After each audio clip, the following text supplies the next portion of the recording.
A History of Private Life, written and presented by Professor Amanda Vickery.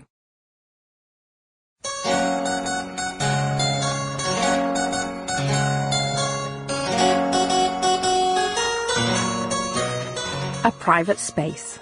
Episode 1. The Bed.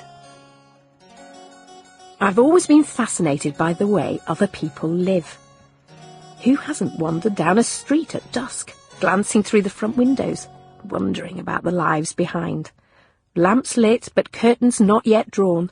Tableau after tableau of domestic moments. The secrets of the past are even more tantalising. I spent my whole career trying to get to the very heart of private life.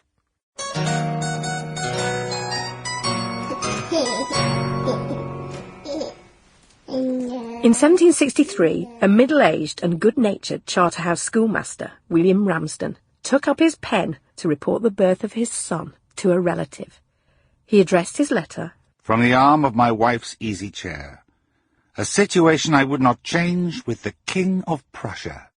No, nor with George III, King of Great Britain.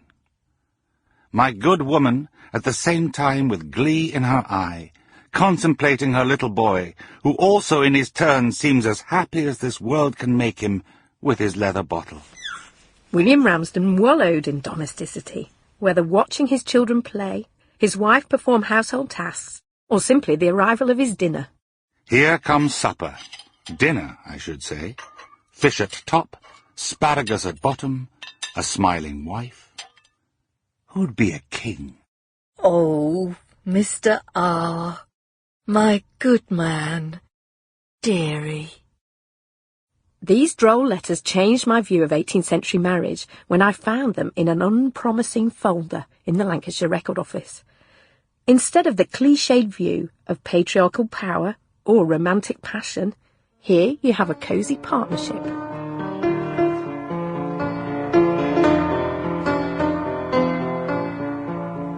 The deep comfort to be found in private life whispers down the centuries.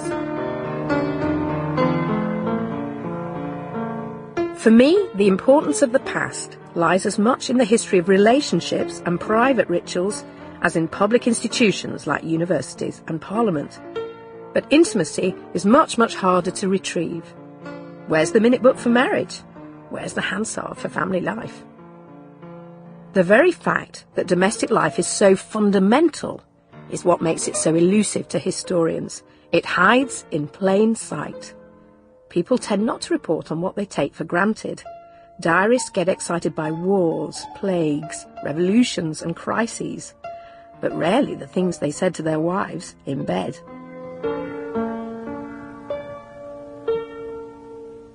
I've scoured the archives across the country for records of how people live their day-to-day lives, their secret struggles and their longings. Stories and feelings are the heartbeat of the past, for the long dead were once as vital as we, and their complexities just as vivid.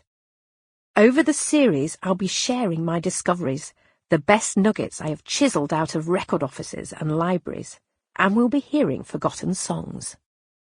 One day I was walking, I heard her complaining, and saw an old woman, the picture of gloom.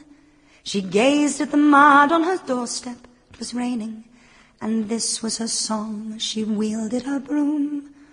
Oh, life is a toil and love is a trouble, beauty will fade and riches will flee.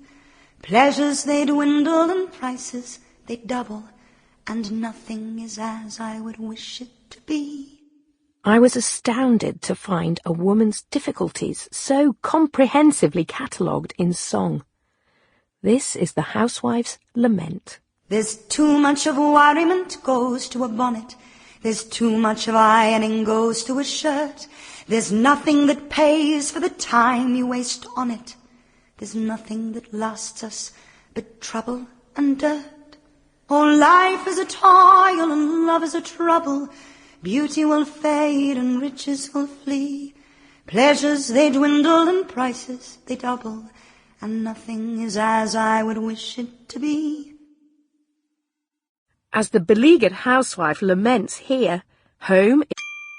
Sample complete. Ready to continue?